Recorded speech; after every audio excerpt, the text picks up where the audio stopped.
മുഖ്യമന്ത്രി അരവിന്ദ് കെജ്രിവാളിന്റെ അറസ്റ്റിന് പിന്നാലെ ഇന്ത്യ മുന്നണിയിൽ ഐക്യം ശക്തമാകുന്നു. കേന്ദ്ര സർക്കാരിന്റെ നടപടിയെ ഒറ്റക്കെട്ടായി പ്രതിരോധിക്കാനാണ് പ്രതിപക്ഷ മുന്നണിയുടെ തീരുമാനം.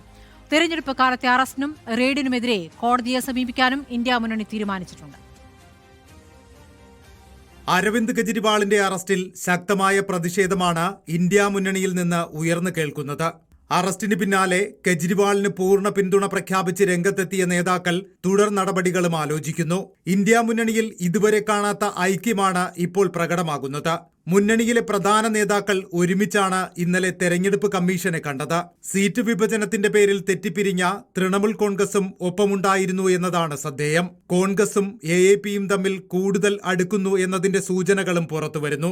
അറസ്റ്റിന് പിന്നാലെ പ്രധാനമന്ത്രിക്കെതിരെ ശക്തമായ വിമർശനവുമായി രംഗത്തെത്തിയ രാഹുൽ ഗാന്ധി കെജ്രിവാളിന്റെ കുടുംബത്തെ കണ്ടും പിന്തുണ അറിയിച്ചു. ദില്ലിയിൽ സഖ്യത്തിന്റെ ഭാഗമായി 4 സീറ്റിൽ AAPയും 3 സീറ്റിൽ കോൺഗ്രസും മത്സരിക്കാൻ ധാരണയായെങ്കിലും ആ ഐക്യം പ്രവർത്തകരിലേക്ക് എത്തിയിരുന്നില്ല.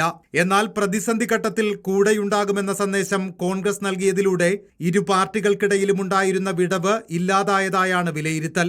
കെജ്രിവാളിന്റെ അറസ്റ്റ് തെരഞ്ഞെടുപ്പ് രംഗത്ത് പ്രചരണായുധമാക്കാനാണ് ഇന്ത്യ മുന്നണിയുടെ തീരുമാനം. തെരഞ്ഞെടുക്കപ്പെട്ട സർക്കാരുകളെ കേന്ദ്രം അട്ടിമറിക്കുന്നുവെന്ന മുദ്രാവാക്യം ഉയർത്തിയാകും പ്രതിപക്ഷ പ്രചാരണം. കേന്ദ്രം ഭരിക്കുന്നത് ഫാസിസ്റ്റ് സർക്കാരാണെന്ന് കെജ്രിവാളിന്റെ അറസ്റ്റ് ചൂണ്ടിക്കാട്ടി ജനങ്ങൾക്ക് മുമ്പിൽ അവതരിപ്പിക്കും. കേരളത്തിലെ LDF UDF മുന്നണികൾക്കും പുതിയ ഊർജ്ജമാണ് അരവിന്ദ് കെജ്രിവാളിന്റെ അറസ്റ്റോടെ കൈവന്നിരിക്കുന്നത്. Election desk reporter.